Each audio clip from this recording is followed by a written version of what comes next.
All right, people, VMV Podcast, you know the boys are back. Me, Rory Spooner, James Beckham, Reece Henley. We got all the news and all the views.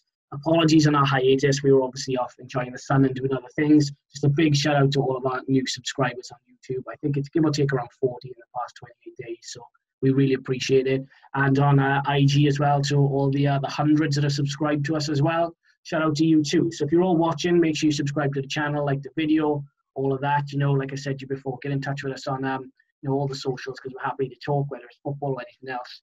We love to interact with you all. So let's get straight into the news then, gents. So the big news today is Gabriel, or as I'm going to address him, G-Dog. Now, G-Dog has joined Arsenal, subject to medical, of course. So by the time this all comes out, he's probably going to sign. He's a very interesting signing, because we talk about value in the market. I think it's only 20+ million. Me and Becky were talking about this earlier on. I know nothing of him other than his name came up a few weeks ago, and he's very highly rated in France. So I went away, did a little bit of research, and he's either going to be Thiago Silva or he's going to be a Brazilian Chris Smalling. I don't think there's any in between with this guy. It's going to be one or the other. He's tall, he's fast, he's very athletic, he's got a good left foot, plays the ball out of defence well through the lines. Defensively, still a little bit suspect. Gentlemen, your opinion on the signing? Please. Yeah, so with regards to this signing, I mean, they've bought Saliba, right? And obviously they loaned him back last season, and people are looking at Saliba now as somebody who's going to be, somebody running their back line essentially. I don't know how exactly if they're looking at David Luiz as a starting centre half. I know they've obviously signed him down to a new contract, but I don't think his performances have necessarily warranted a start in place. So it'd be interesting to see if this Gabriel guy, if he comes in, whether he would be starting in a back five, in a back four with Saliba, or even just with David Luiz.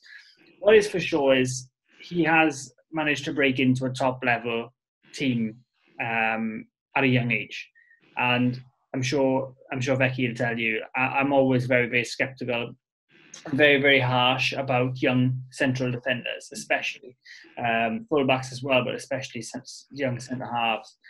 And he's been playing in, let's be honest, a farmers' league. Do not mention that to Kylian Mbappe, because he will kick your ass when he sees you. Well, you can say what you want, but most people in England don't even know how to pronounce the club's names in that league. So I'm pretty sure if he wanted to come up and say come to the Premier League and score 40 goals a season, I'm sure he could have a say in that one, but he wouldn't. So I think Saliba coming from Saint Etienne and this Gabriel guy coming from Lille, I think it will be two very, very inexperienced centre halves coming from a league where you don't have to deal with very robust centre forwards like your Glenn Murray's or your Chris Woods. Do you know what's interesting that you use the word robust? Did you see the Higuain quotes the other day when they asked him about Messi joining the Premier League? He basically said defenders kick the shit out of you and they're built like wardrobes, which I thought was very accurate in fairness, right? It is very accurate. It's true. Going off topic as well. Messi would deal with that. I actually saw a clip the other day of, I think it was Gilardino or a name to that effect. It was an Italian centre half. He actually committed 24 fouls on Maradona in one game, and that's something that Messi would be used to. But I mean, centre halves aren't usually the type of people who are used to getting kicked all over the pitch. Or a rainy day in Stoke, so to speak. So definitely, I think that would be interesting. What do you think, Becky? Yeah, funny what you said there about that Maradona situation. I saw that the other day as well, and I think it was actually he either didn't get a yellow or he didn't get a yellow until about the 23rd foul. Yeah, he didn't get yellow carded, no. I didn't get yellow carded, which is like just tells you everything about that time, doesn't it? But to address another thing Reece said, and Kylian Mbappe, I'm speaking directly to you because I know he watches this. His tweet about the sort of taking a mick about everyone calling it a farmers' league. He can say that because Lyon beat City in a one-off leg game. But I'm pretty sure if you put Lyon in the Premier League, they would struggle to do anything really. They'd struggle. They wouldn't get anywhere near the top 6. Probably struggle to stay in, maybe not the top 10, but they wouldn't be anywhere near. And I think that goes for a lot of the French teams. So the Farmers League it is, and I'm going to stick with that. I would have bet my life on Reece bringing up the inexperienced centre-half point that he always likes to bring up. And I don't always agree with it, but I will in this scenario.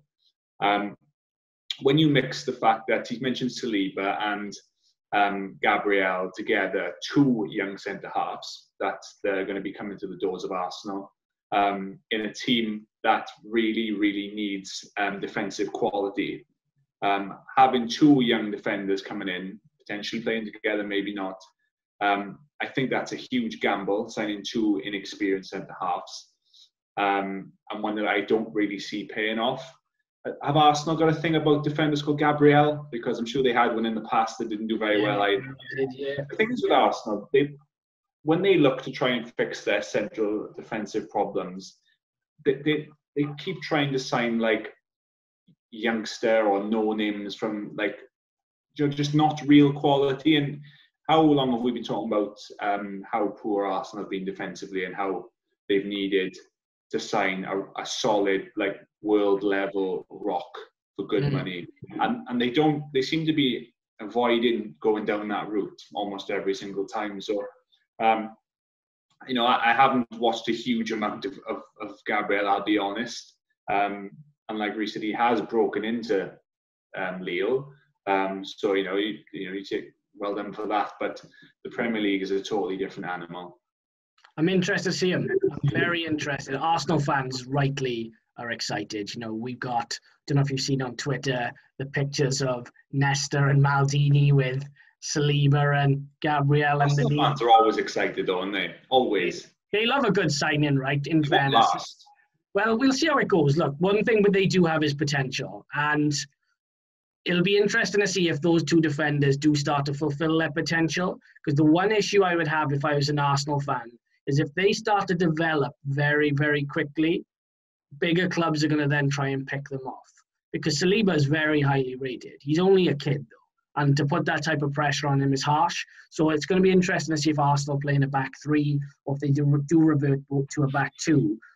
I'm convinced they'll play a back 3. I think you'll have maybe Saliba on the right-hand side, Luiz in the middle, and Gabriel on the left-hand side. Because I don't think you can trust Luiz in a 2. And I think the inexperienced lads, like you said, for Saliba and Gabriel will be critical at times, and they might get found out a little bit. But yeah, no, I mean, look, for 20+ million, it is what it is. He's very high. It's worth a goal, but I predict they'll both come to nothing. Interesting. Yeah, and also what you've got to think of as well, if you just look from a business point of view, you bring in a £20 million 22-year-old who's made it in the French league already. And that person doesn't make it, really. The worst you're going to do in that player is £15 million selling him. Yeah. It's not a huge gamble to take, and if it pays off, then it looks like a masterstroke. It looks like Arteta's gone out into the market and actually found a gem. Yeah. And there are gems out there. In 10 years' time, there are going to be good centre-halves who are today 18 years old. They are out there. And you just got to find them. I mean, we look at Upamecano, for example. He is young and he is very good. So they are out there. But yeah, we all say about David Luiz needing 5 at the back. Perhaps 2 young puppies next to him who are mobile and quick is the thing that they need. Perhaps that's what I was going to call him Guardiola then. But Arteta, that's what Arteta wants. Yeah. We just don't know. Yeah, interesting, lads. It's going to be interesting. Yeah. Moving on to another Arsenal or ex-Arsenal player, should I say? Now, this man, this astounds me. This astounds me. Now, to go from being West Brom's water boy, right, to barely getting a kick, to the biggest glow-up footballer's ever seen. I remember coming on this podcast when he joined Bayern, and I said, you know what, he's going to be a squad player. He's there just to fill a gap. He's not going to do nothing. Serge Gnabry is now one of the most exciting talents in football. And every time he picks up the ball, it looks like he's going to do something. And his performances have been nothing short of fantastic. Did any of you see that coming? Reece, I'll start with you. Did you see that coming? Well, I mean, it's always hard to tell, who's going to have a great individual game. But what I would say is, I reference one thing that you said about Anthony Martial among other players over and over in this podcast over the last couple of years. And that is, hard work beats talent when talent doesn't work hard. That man found himself rotting in the reserves of West Brom. Yes, fortunate to get a move to Bayern Munich, but he's worked his way into that team, and he's works hard on a football pitch, and he's nailed that spot. Yeah, he's got some good technical ability, and that was clear to see from the first goal he scored, as well as other goals he scored this year. I mean, he single-handedly took Tottenham apart earlier in the Champions League. But he works damn hard on a football pitch, and I've played fullback. James, you played fullback. We've all played amateur football, and there's no worse thing as a fullback than seeing someone with pace and the ability and the willingness to run at you. And he'll do it, and he'll do it for 90 minutes relentlessly. So he's a very, very exciting player, and I enjoy watching him. Reece mentioned just now about master strokes, and I don't think master strokes come much bigger than that, because for Bayern Munich to take a punt on Gnabry, I believe he went from Arsenal to, was it like Bremen or someone in Germany first for like 6 or 7 million. And obviously played well, or better for them. But then for Bayern Munich to believe that after seeing him in form that he could take it up another level, or at least give him the chance, that is a master stroke. And I saw something the other day about Bayern Munich's entire squad cost less than Coutinho. It's about 80 million euros is all they cost, which I suppose is another sort of conversation altogether. But Gnabry has been an absolute revelation, and Arsenal, Tony Pulis must be thinking, what did I not see in this guy? Was he not working as hard for me? But the thing is with Gnabry, it's probably not just him. You think how many players are out there in other leagues that have that ability in them, and sometimes it just takes the right coach, the right sort of club, the right manager to put an arm on their shoulder and see that they've got the ability and just get it out to them. Do you know what I mean? Because other managers had failed with Gnabry, and you look at him now, and at the moment he's one of the best players in Europe in terms of his form. And like Reece said, he ripped Spurs apart, and he's doing it on the biggest stage of all now, and it's looking likely that he could end up a Champions League winner, a treble winner. So it's to the point as well where if he has a good performance in the final, like a really good performance, and wins it, he's in the conversation for European Player of the Year. Yeah, he's been that good. Sometimes it happens, like sort of a smaller scale version, much less than Gnabry. But you remember when Steven Nzonzi went to Sevilla, I believe, and he was a Stoke, he was rotten at Stoke, and all of a sudden he was being discussed as one of the best midfielders in La Liga that season. And you just think, how? Like, what is going on? Like, how does this happen? But Gnabry kind of reminds me of that, but obviously he's taken that up a couple of notches again, like Nzonzi has done. But Vardy, he was like another example. Someone that had the potential to rip it all up. So those players are out there, and there's more of them. There are more of them. It's a show, didn't it? I remember watching pundits, a few years ago, just say it's as simple as, if you've got a bit of pace and some technical ability and the willingness to work hard, you can be a great player. Yeah. Traore, like you said, James, Vardy, great examples. If you've got some pace and you're willing to run, then you are going to terrorize defenders. Yeah, interesting, man. We'll have a look at the Ballon d'Or and obviously other sort of awards later down the line. Gnabry, though, like you said, James, firmly in contention.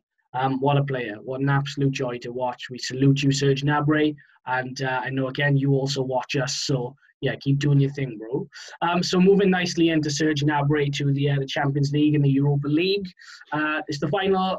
I'm going to say that we all wanted, but maybe 99% of us wanted this final, right? PSG against Bayern, or did any of you purists want the other farmers in there instead?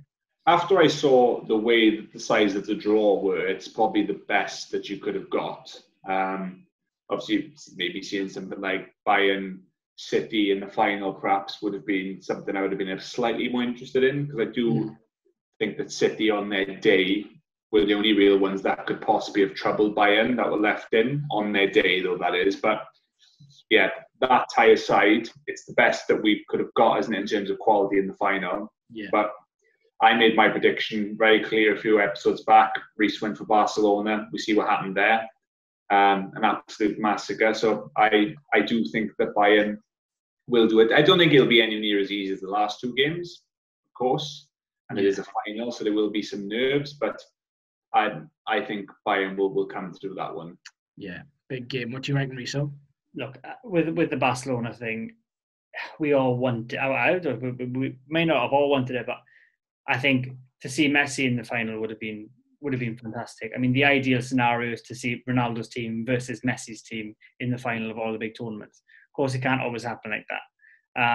I did say at the time that it would heavily depend on Barcelona's ability to defend, because they have been poor defensively. And what happened in their game against Bayern Munich was, some would say, unexplainable, but really easily explained, in that Barcelona have been terrible defensively since I would say I first noticed it in the first leg against Manchester United last year. Absolutely awful in defence, and they got taken apart. But with regards to PSG, lots of people out there slate them for having bought their success. Well, yes, they've spent £200 million on Neymar, and they've spent £100 million on Mbappe. But Barcelona spent £140 million on Coutinho. Man United have spent £80 million on centre half last year, £80 million on Pogba, X, Y, and Z. Man City have spent nearly £500 million on centre halves and full-backs over the last few years. So PSG aren't the only people trying to buy their way into the success. The sad fact of the matter is, it's the only way to the Champions League final is by spending lots of money. Yeah. So would I have rather seen RB Leipzig versus Lyon in the final? Absolutely not. I would be disappointed if that was a Europa League final. So to see it in the Champions League final would have been disappointing.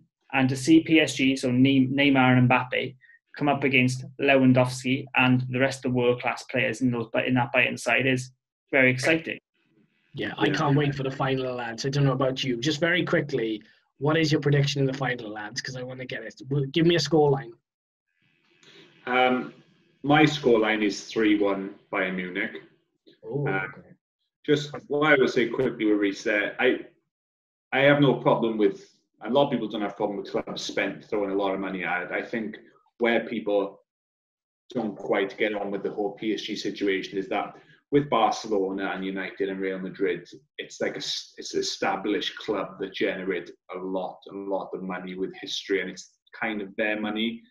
I think with PSG, it's obviously they were bought out over the last few years, and there's just been like unreal amount of money injected into that, and a conversation for another day. But I tagged you someone on Twitter the other day, Spooner, about there's a lot of people that aren't really comfortable with where that money has come from as well. So yeah.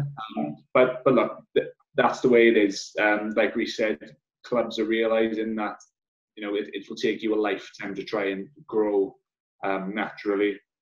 So we get these big owners, but they've thrown a lot of money at it. They've made the final. Fair play to them. I don't think they would have made the final if it was a two-leg tournament like normal, because they do tend to fall apart in the second leg. But I think 3-1 Munich. Risa, what are you saying? Well, it's always hard to look past Bayern the way they're playing. I think they're on a 29-match winning streak with an average of about 4 goals a game. So it's always hard to see beyond that. Have they played a team of PSG's quality in that time? We could say yes, Barcelona, but is there a defence in Europe worse than Barcelona's at the moment? Hard to say. Yeah. What I would say is PSG do look sturdy defensively, and Bayern were there for the taking against Lyon. PSG, especially with Neymar on the left against Kimmich, they're gonna have chances, and they're gonna have at least a goal. I do think Bayern will win, but I think PSG could at least push them to extra time. When you take into account fitness and things like that, it can be anyone's game. But I do think Bayern will win in extra time. The problem I have is that Bayern Munich creates so many chances, and as they showed against Barcelona, Barcelona obviously scored twice, right? And PSG's defence is nowhere near as bad as Barcelona's, but PSG are going to have to be thinking to themselves, if Bayern bring their A game, we have to score 2 or 3 potentially, at least, because they could score the same. They've played, I think, 10 games in the Champions League this year, and they've scored over 3 goals in 9 of those games. So I agree with you. But what you have to admit is they were lucky last night. When they played Lyon, they won 3-0 and they were lucky. I wouldn't say they were lucky. Lyon could have easily scored 4 or 5 goals. But if my auntie had balls, she'd be my uncle.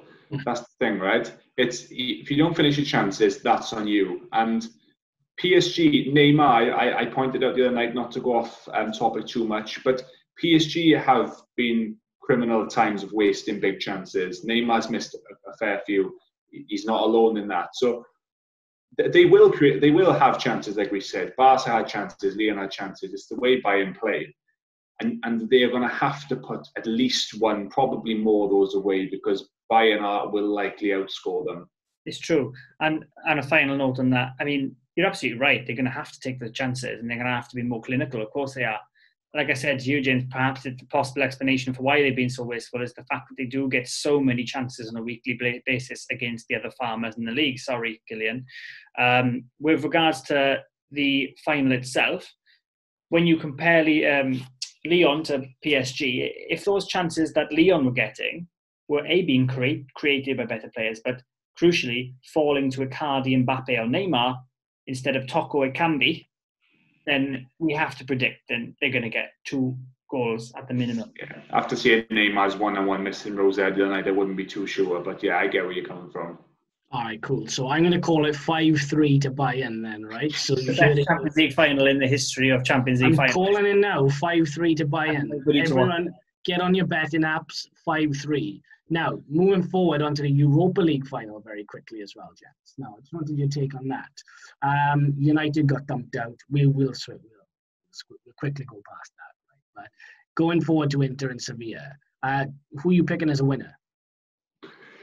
I think this is a tough one, because you mentioned with United, obviously they had lots and lots of chances against Sevilla, and like there's a common pattern here, they didn't take their chances and they got punished by a Sevilla side that shows a lot of character. Sorry to sound like Brendan Rodgers, but they're a very experienced European side at Sevilla. They've been here before, they've done it before many times. Now, you will get chances against them, like United showed, and Inter can't stop scoring goals at the moment. But Sevilla normally seem to find a way in this kind of scenario, and they definitely won't get turned over 5-0 like Inter did to Shakhtar. I see this one being a really close game, and I'm going to stick my neck, and I am going to go for Sevilla. Wow, okay. What are you saying, Reece? Well, it's nice that it's Inter versus Sevilla.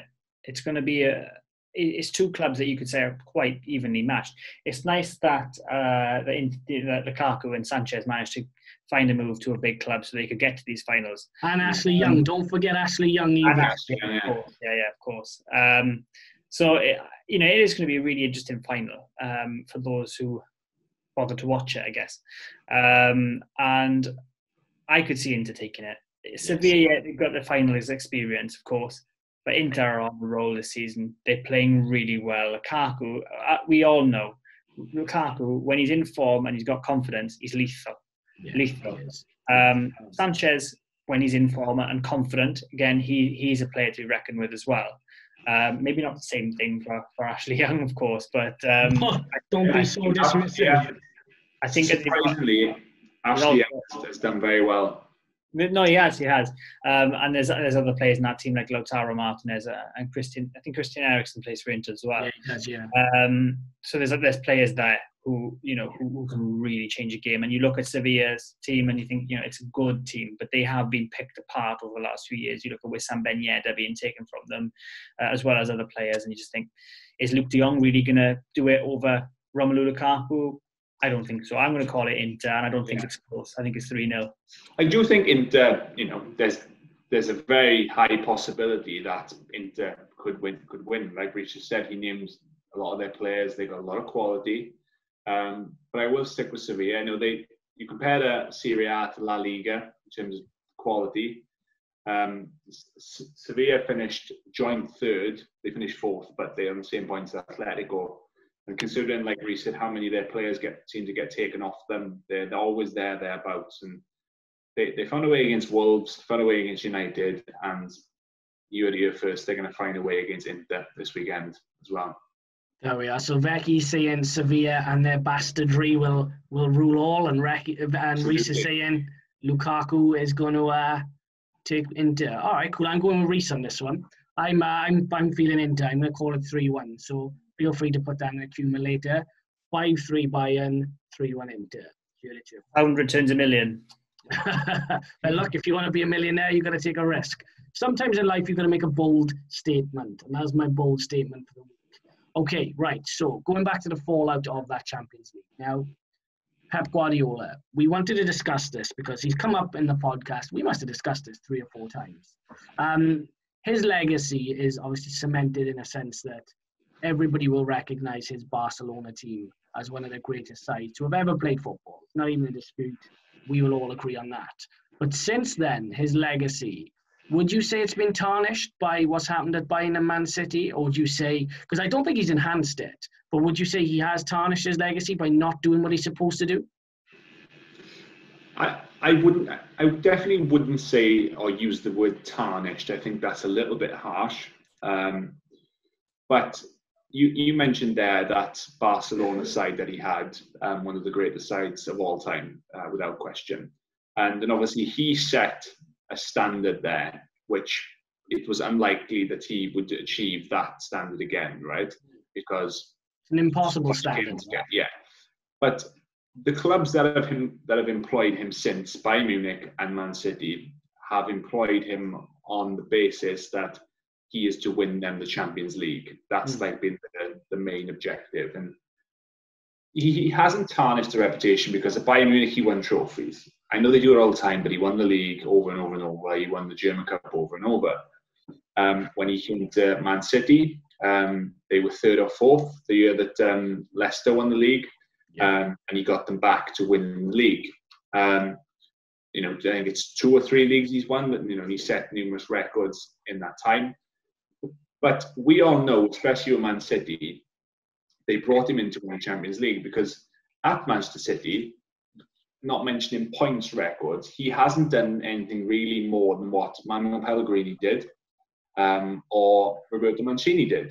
And Manuel Pellegrini also got them to Manuel Pellegrini got them to a Champions League semi-final, which Guardiola hasn't managed to do. So, look, his resume will never be questioned, Pep Guardiola's, and he deserves for it never to be questioned. Similar to kind of Mourinho, even though Mourinho sort of fizzled out a bit sooner.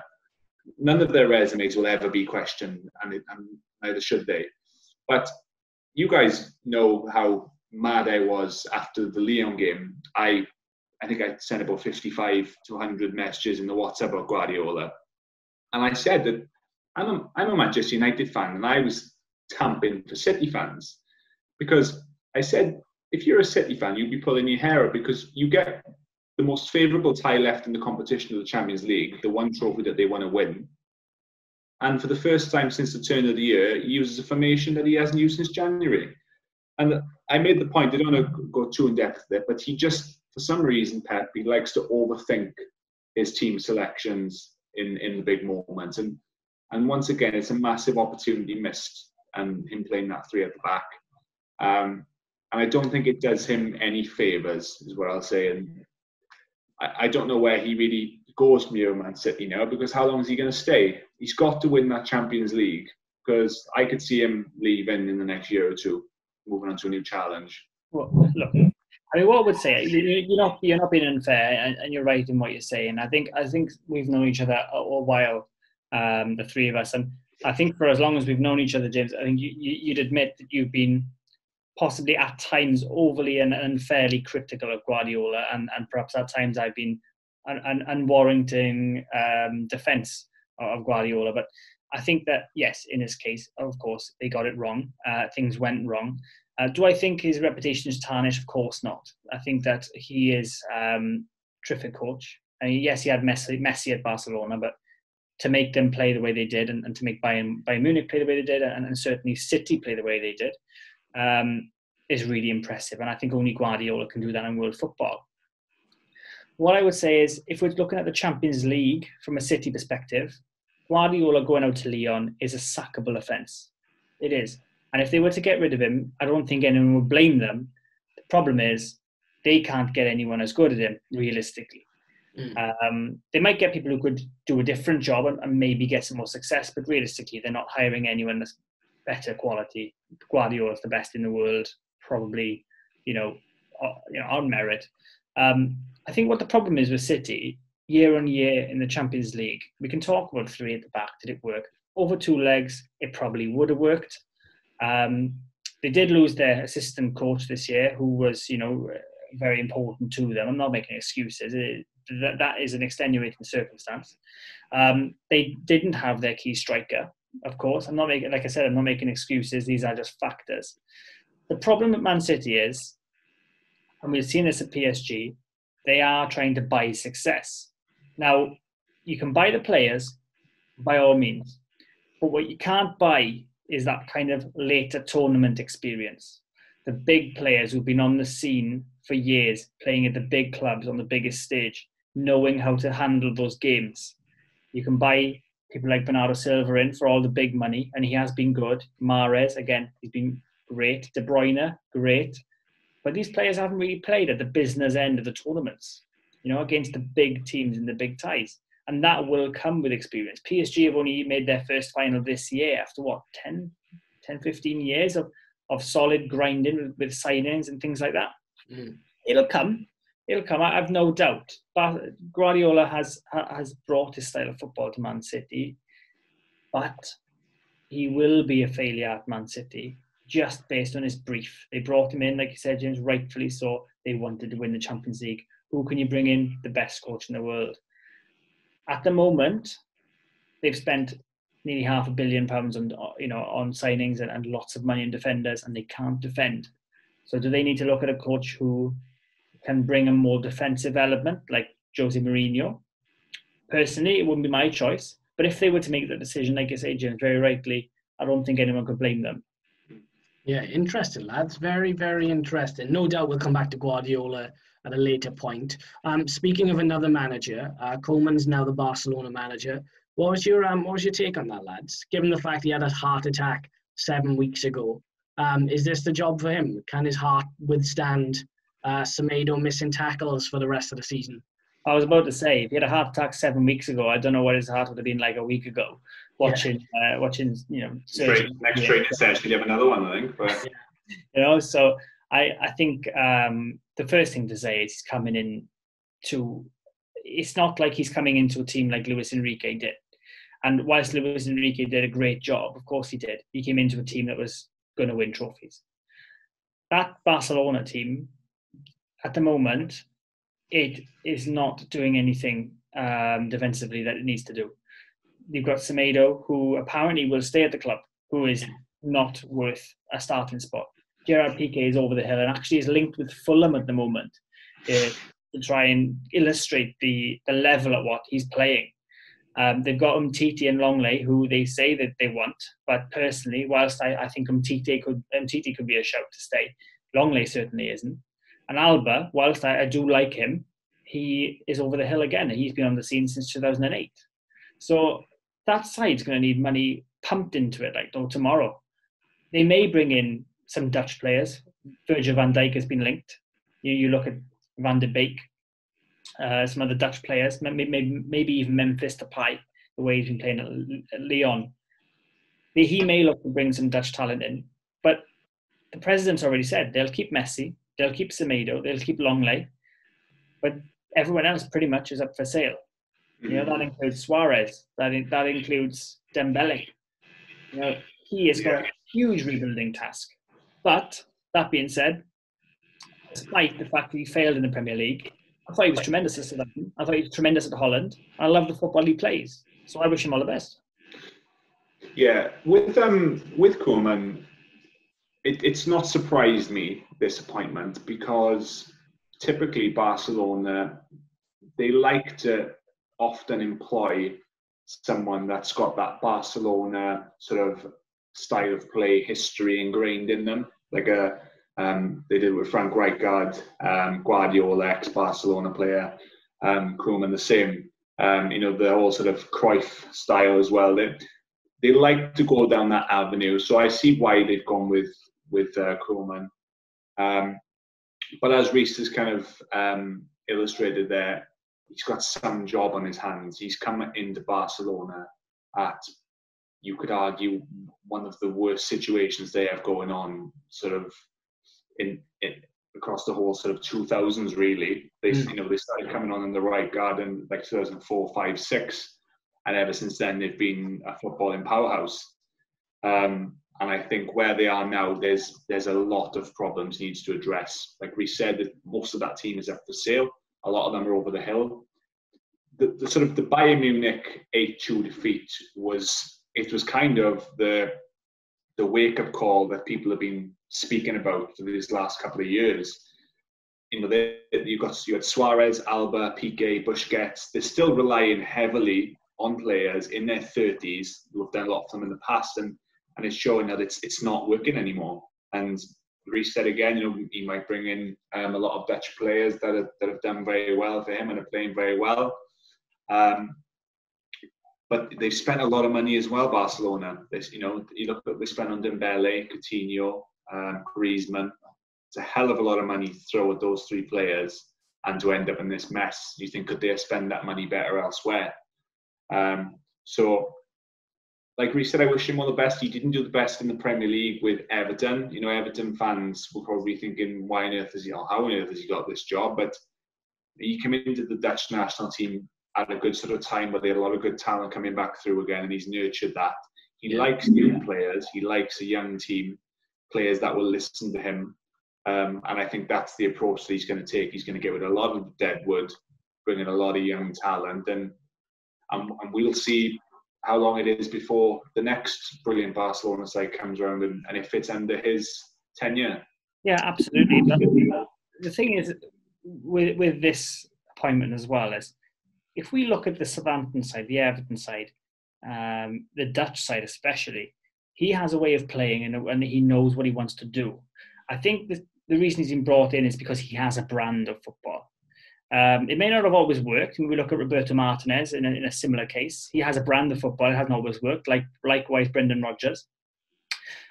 He would be brought in to bring that brand of football. The one thing to consider is we can compare the state of this Barcelona team to the state of the Bayern Munich team maybe 3, 4, 5 years ago. They were in a spot where they said, okay, you know, we are in a rut here. We've got a lot of dead wood and we need to rebuild. We need to find our philosophy again, and we need to make the right signings, not just the expensive ones. We don't need to sell shirts. We need to get the right guys in. We need to build something again. And look how good they are now.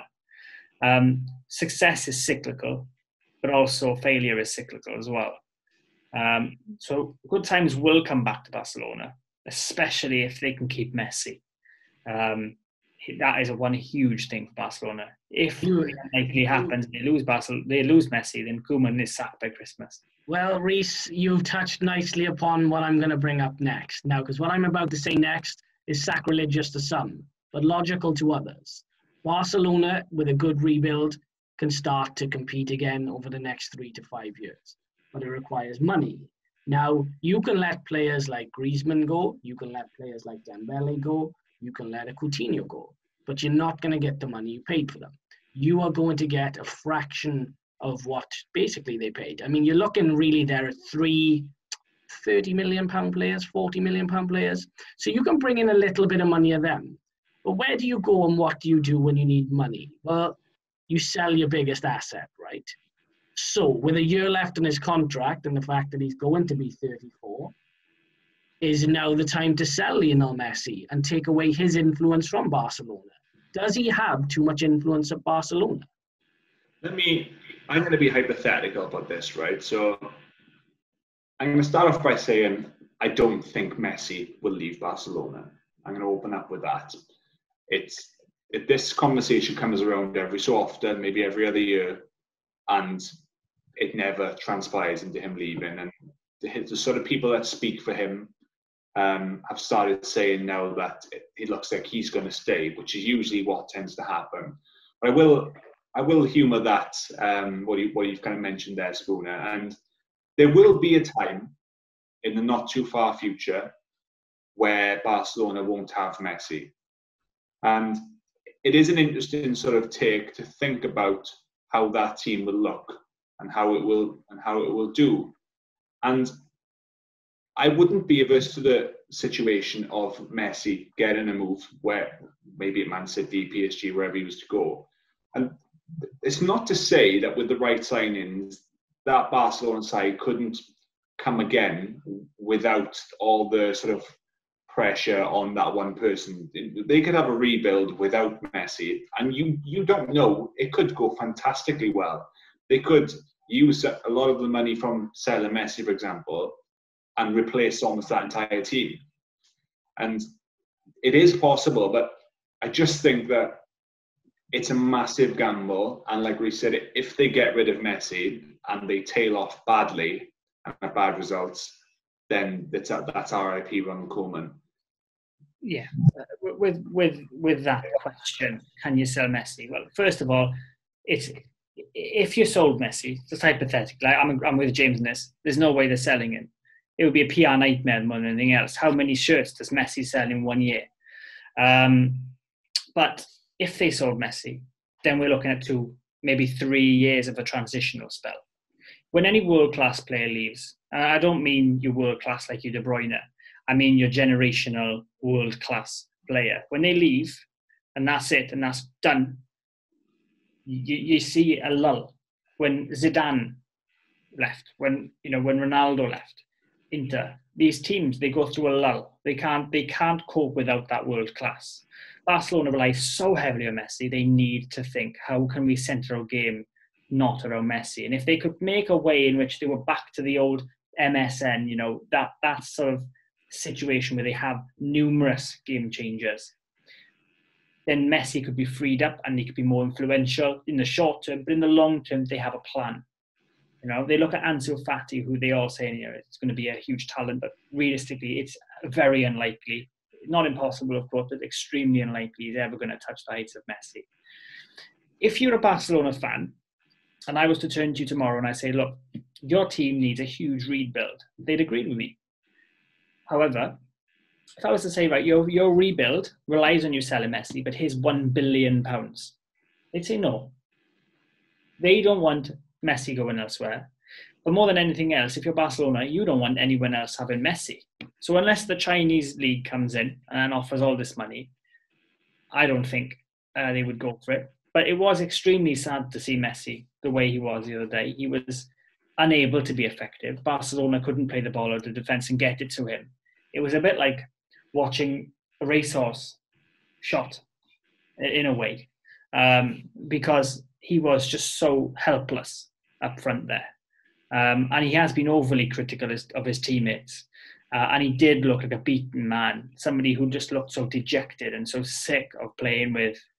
It would be hard to call them shit, but players who are playing so dreadfully at the moment, when his performances are so consistently world-class. I'm going to throw it out there now, lads. I'm going to throw it out there. I'm going to make a statement. And you ain't going to like it. And as Barcelona fans, it ain't going to like it. But Lionel Messi, gotta go. You can't cling on to sentiment forever. Barcelona, right? I'll give you this fact that I found earlier on.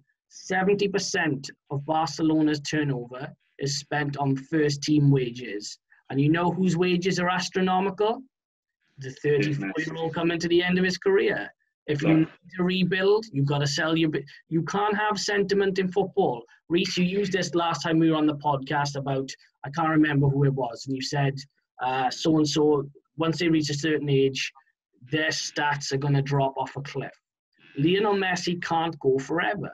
And in the middle of a rebuild, bear in mind now, he's not going to be in a Barcelona team next season that's all singing and all dancing. That is going to be a shit Barcelona team. This is pandemic football now. This isn't the Rijkaard days or the Guardiola days. There's a severe lack of money in football. And Barcelona have already spunked hundreds of millions that they can't get back. If you are going to rebuild, you've got to start by selling Messi. I'm going to throw it out there now. Take away the sentence. Things come to an end. The good times are there. He's got to go. Let me interject with that one. I'm going to try and compare it. If you're training, we're going to talk about fantasy league in the weeks to come. I know we are. But if you're building your fantasy league at the start of the year, and you're looking at your money and you're trying to think, right, okay, how can I get quality across my team? You're not taking out, your Salah or your De Bruyne, your main man. You have to have him. You have to have that world class. You have to have that really expensive player to try and make everyone else around them better. Even if you talk about Messi as a player, which he is, and he's a world class player. You bring any young player, experienced player, even a world class player in, they're still learning how to be better because of Lionel Messi. So I don't know if you can afford to sell him, is the question. I think you can. I think if the Chinese came in tomorrow and said, here's 250 million, I don't know what currency they operate in. Is it if they want to provide yen or euro or pounds or whatever, Bitcoin, it's up to them, right? But let me tell you this, if they come in and provide that type of money for Lionel Messi, at which point Barcelona can then sign 3 or 4 world-class players, can't turn that down, not for a 34-year-old. Don't let sentiment get in the way. He's an incredible player. But Lionel Messi now, for an old man, has far too much influence at Barcelona. For someone who's not going to be around over the next few years, way too much. Calling Messi an old man is hard there. He's 34. I'm 32 and I'm old, so I don't give a fuck. What's he going to do about it? That's it. He is. In football in terms, Reece, he's an old man. He's 34. Again, at some point, he's going to lose that yard of pace that he still has. And yes, he'll still be a wonderful footballer and he can spray it about the park and do everything that he does. But he is going to decline over the next 3 to 4 years. And you have to be ahead of the game. If the Chinese come in or anybody else comes in with 150 to 250 million, you've got to take that. Imagine you could replace Messi tomorrow with £250 million. And I said to you, you could have Kylian Mbappe and you could have Erling Haaland. Would that not be an upgrade? Oh, well, it's a whole different debate in itself. I mean, I'd say no, but I would say it is. I would say it's a long term. If you're building a dynasty, those 2 boys, they're right at the front of what's going to be happening at top level. What I think is they're going to have a dilemma. The problem is, to sort of put an end to this one, you can do what Reece says, you can hang on to him, you can get X amount of years more of his brilliance, but there's going to come a point where he reaches an age where stats fall off a cliff and there's no resale on him and they don't have the money that they want. Whereas you do it like, you look at Real Madrid, they shipped off Ronaldo. Yes, they've gone into a lull now. But they got 100 million for Ronaldo and Messi will get 100 or 200. Barca will get 100 or 200 million from Messi. And there is going to come a point where they think, do we take the money here and run and begin the rebuild? Or do we hang on to the glory days of Messi as long as we can? And then all of a sudden he retires and then think, right, shit, so what do we do now? Yeah, exactly. You can't leave it too late to replace him. Plus, right, I'll end it on this. There is no 36-year-old other than someone who's paying in the Chinese league that is earning 350 grand a week. It doesn't happen. I don't care how generational you are. At some point, there is a cutoff point where accountants at the club go, are we still paying this guy this much? Yes, he was a wizard of a player back in the day. But at some point, you have to move on. You can't keep clinging on to him. It's not even fair on him. Does he deserve to be waiting 3 to 5 years for a rebuild? Is Messi going to be 52 still waiting for Semedo to give him an assist? Probably. We leave it at that. Barcelona fans, let us know. Football fans, let us know as well.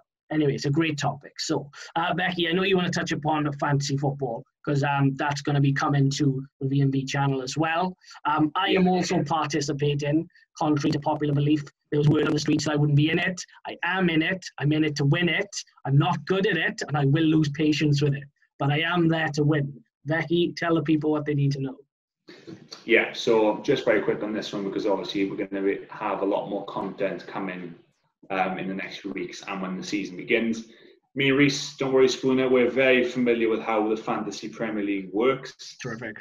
We've gone back and forth this season and in the years past and won leagues between us. For those who are familiar with the Fantasy Premier League, we are going to be setting up another VMV league this year and hoping to get a lot more people involved.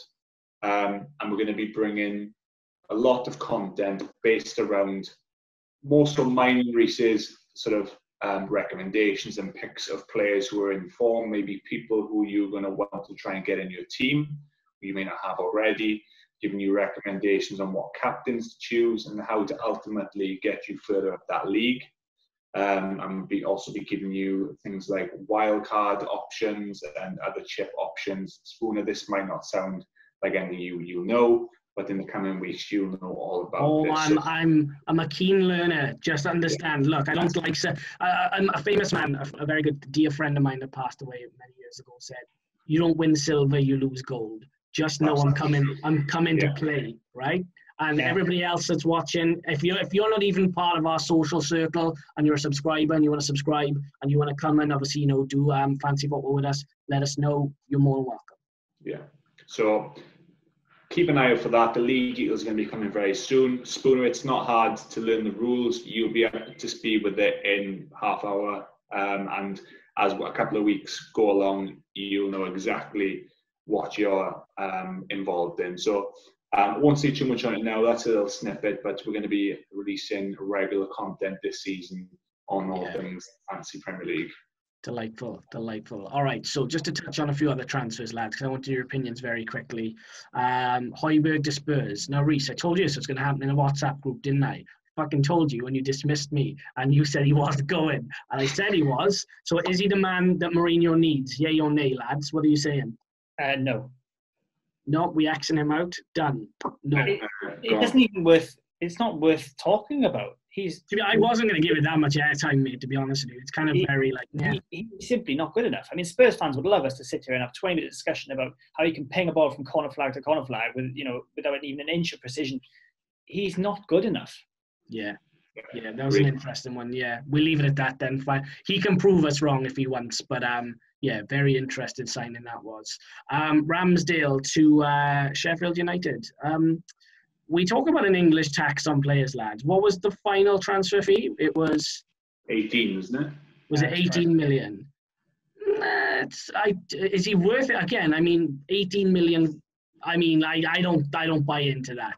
I mean, look, solid little sign. If you said 10 million or 8 to 10 million, I'd be like, nah, okay, fair enough, not bad.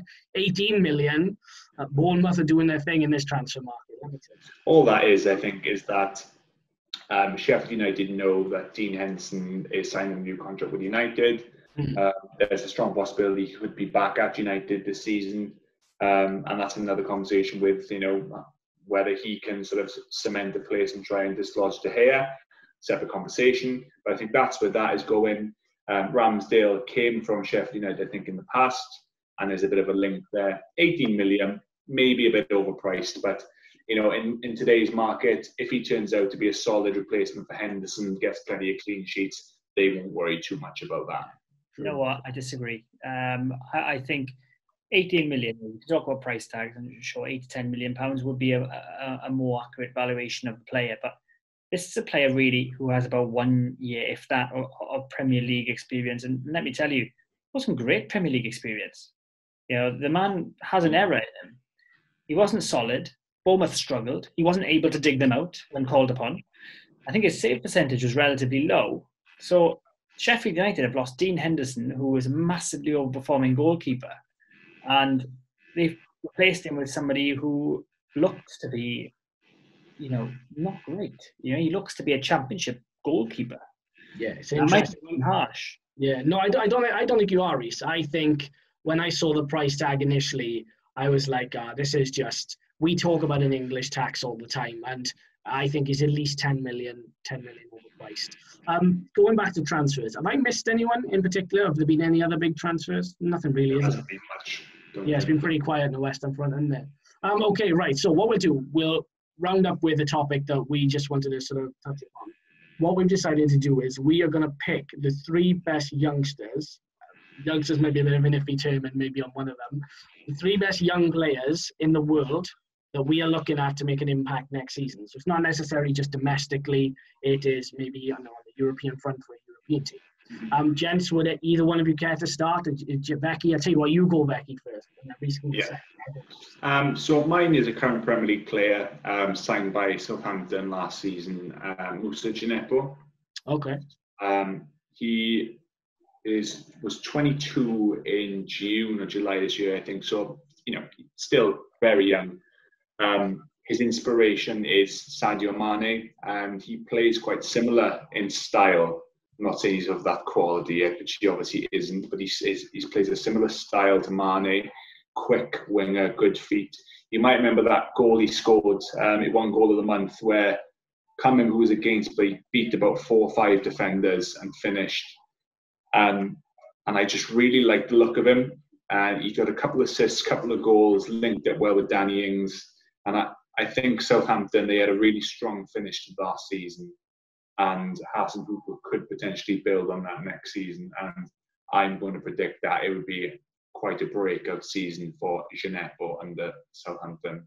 Yeah, I mean, I watched a lot of Djenepo last year. I got a friend who's a Southampton fan who was really, really excited about that signing when they made it last summer. I think, for me, I'm not sure if he's going to be one of the breakthrough players in world football, but you can never really tell.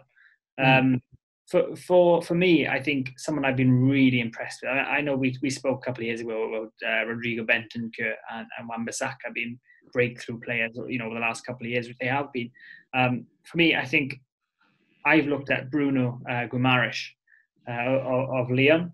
Okay. I think he is tremendous little player. He's 22 years old. So he is now ever so slightly starting to come into a period of his career where he can reasonably start to niggle down starting spots and get big moves and have that starting spot. I think I'd compare him to Arthur of Juventus. But he arrived in February from the Brazilian league, and I think a lot of people expected it to take a long time, or a relative long time, for him to bed himself into a Lyon team. He didn't speak any of the language. He just slotted straight in, and he was actually man of the match in both legs of the tie against Juventus at 22, playing against Ronaldo. So that man has a huge future ahead of him at central midfield, box midfielder, and he was good against Man City as well. So I think he's got a bright future as well. Cool. My pick, gents. I've gone Jeffrey Epstein Young here, right? Let me tell you, I have gone for Giovanni Reina at Dortmund. Now, he is a quality young player. To be doing what he's doing at 17 years old, quite frankly, bewilders me, because at 17 I was doing fuck all. So to be playing for Dortmund in the first team and actually making an impact is nothing short of incredible. He's very lucky in the sense that he can develop quite peacefully in the Bundesliga. There'll be a little bit of shine on him, but Sancho, Haaland, even Bellingham now are going to kind of take spotlight away from him, which I think is in his favour. He's incredibly talented. He's a great midfielder. I think he's going to have a great career.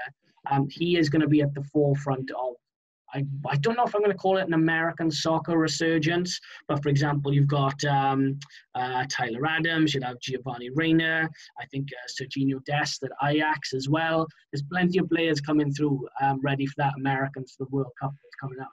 And I think they're going to have quite a big impact. So, yeah, for me, Giovanni Reina, he is at 17 doing some wonderful things. So, yeah, shout out to him, and I think he's going to be a player. Cool. Right, gents, do you want to wrap that up then? Is there anything else for anything else? Hope we're all good. No, we'll be back next week, people. Same situation. Like and subscribe. If you haven't subscribed, I don't know why. We are the hottest channel about. Like the video, add us up on the socials. Our IG's flying off. Reese is now in charge of that. So if you do have any sporting equipment or clothes that people seem to love to send us, please feel free to send it over. We'll happily try it out. Maybe model it on IG. But that's it for us now. As I say, we're done till next week. We're signing out. Take care, people. Ciao.